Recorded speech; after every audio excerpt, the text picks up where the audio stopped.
hallway that smelled of antiseptic and industrial cleaner. A nurse transferred me to a bay bed behind curtains. David trailed behind looking completely lost. Dr. Harrison arrived, tall, gray-haired, kind eyes behind glasses. He reviewed the paramedic notes, examined me thoroughly, asked about the fall, recent meals, hydration, stress levels. He kept glancing between David and me, waiting for the other shoe to drop. David sat in the corner staring at his hands like they belonged to a stranger. Dr. Harrison diagnosed severe stress-induced dehydration and hypoglycemia. My body had simply shut down from the perfect storm. Blood tests and monitoring were ordered. A nurse started in 4 with practiced efficiency, hung fluids, adjusted the drip. I was drifting off when Michael appeared at the bedside still wearing the shirt from the party, worry etched across his face. David rasped that I'd fainted at the house. Michael's eyes flicked to our father. He knew there was more. He pulled David into the corridor. Even through the closed door I heard raised voices. Michael demanded to know exactly what I'd said before collapsing. He repeated my accusations word for word.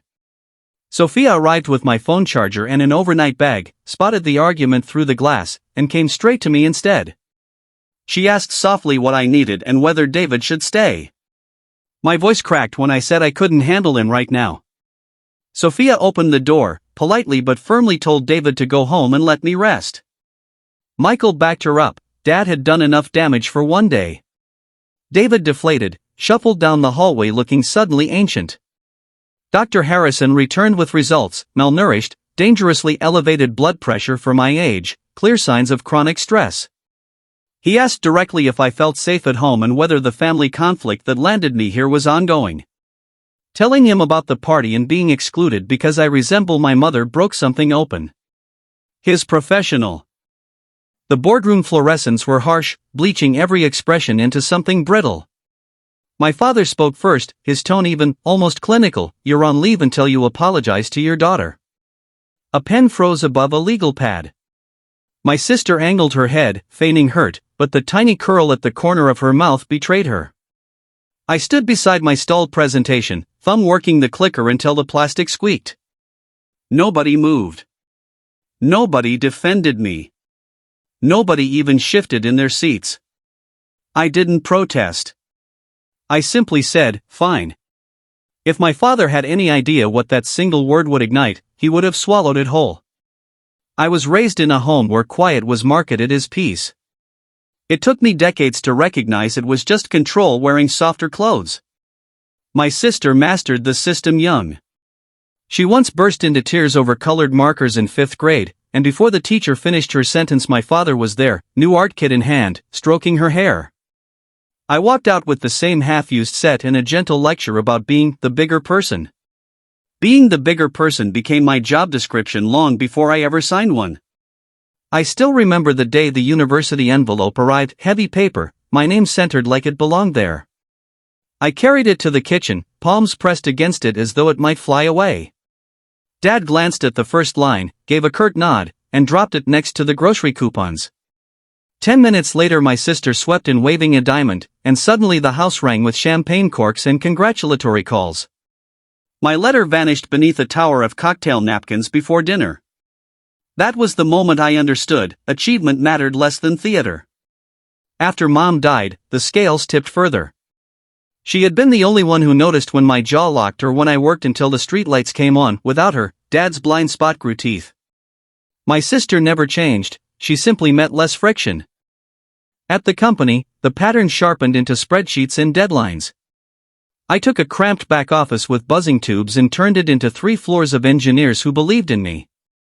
I knew every dependency, every sprint, every line of code that kept promises alive. I never announced it.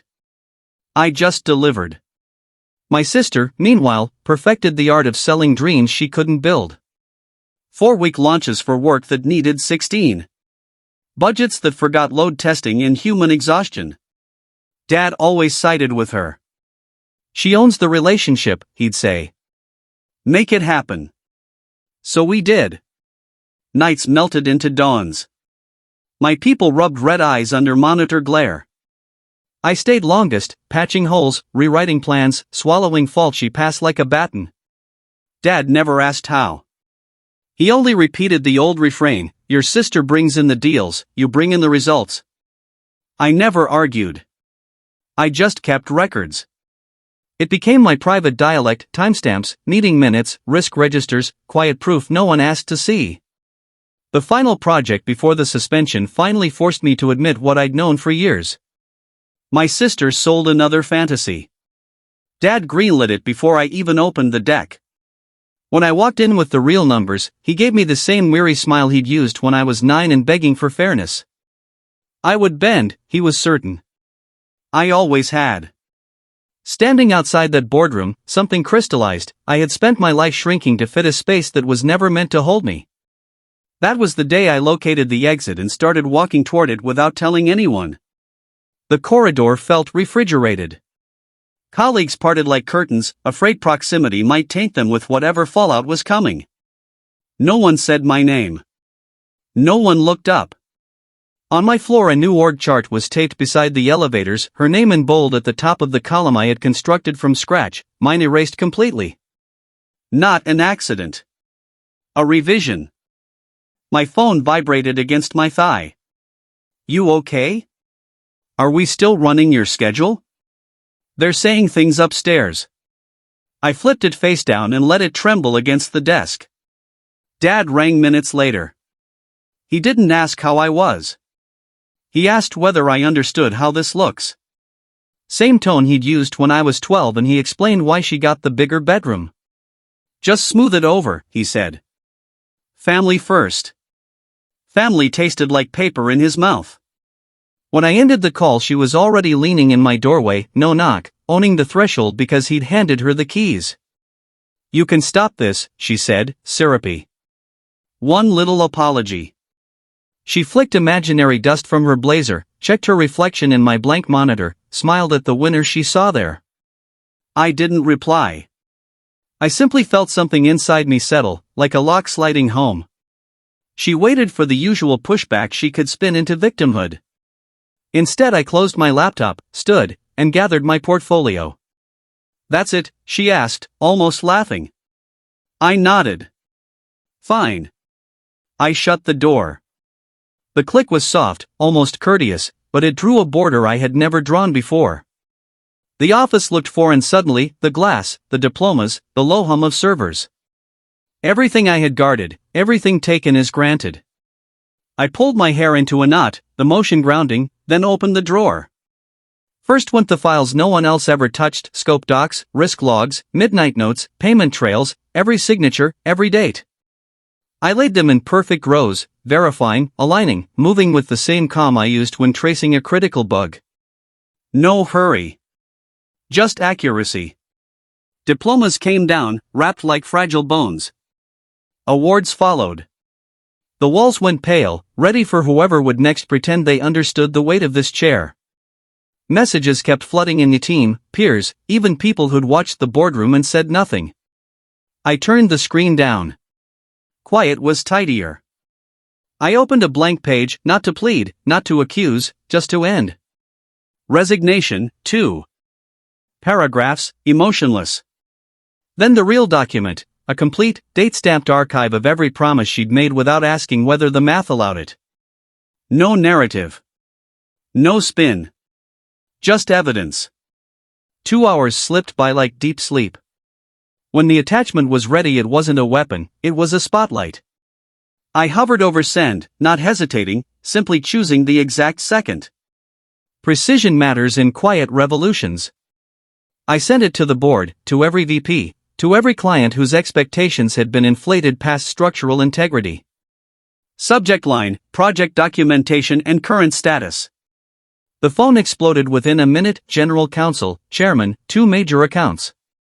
I let them ring. I finished packing, pens, notebooks, the chipped mug my team gifted me after we shipped on Christmas Eve. The only thing I left was the little 3D printed rocket from the project we'd pulled out of the fire 3 years earlier, 48 hours, 6 pizzas, 1 impossible miracle. I set it upright, wiped the dust, and walked away. She burst in again, breathless this time. What did you just do? She took in the stripped walls, the open boxes, panic rising. You didn't, you wouldn't. I closed the portfolio. Click. I did. She stepped forward like she still had territory here. You can't quit. Dad will never. I already have, I said, sliding arms into my coat. I'm simply correcting a long-standing error. Her mouth opened, ready to rewrite reality, but the words stalled when she saw the desk bare, waiting for its next occupant who would never quite know what this job actually demanded. I walked past her. The hallway smelled of toner and overbrewed coffee, the scent of every late night I'd ever spent saving them from themselves. Each footstep rang clear.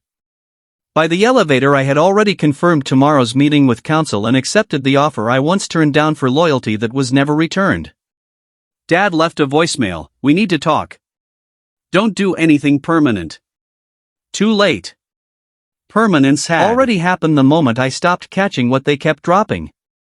I got home as dusk painted the windows gold. The apartment was still, warm, mine. Cooper patted over, nails sticking on hardwood, ordinary and perfect. I set the portfolio on the table and spread the folders like tarot cards that only told the truth. Contracts. Invoices. Timelines. Emails. And the resignation, pristine, waiting for ink.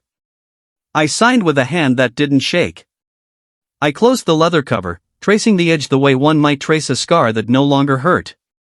That night I didn't refresh email. I didn't rehearse arguments. I slept straight through for the first time in years. Morning arrived soft. I dressed in clothes that answered to no one. Driving to the new office, the city looked wider, as if someone had removed a filter I didn't know was there. Their space was bright, loud with honest laughter. When the VP walked me around, no one measured me against a sibling. They just welcomed me. Later, standing at a window 30 stories up, I thought of the thick envelope lost under party debris, of the all-nighters spent rescuing impossible asks, of every time I mistook silence for duty.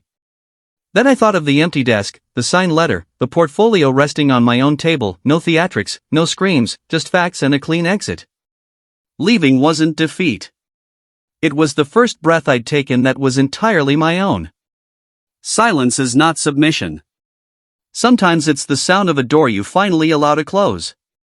If you've ever stood in a room where your value was treated like wallpaper, remember, your life never required their approval to begin. Thank you for listening. There are more stories. Stay if you want to hear them. Don't forget to like, subscribe, and hit that bell icon so you never miss a twist. Stay tuned to Reddit Tales Times for your daily dose of drama, laughs, and unbelievable stories.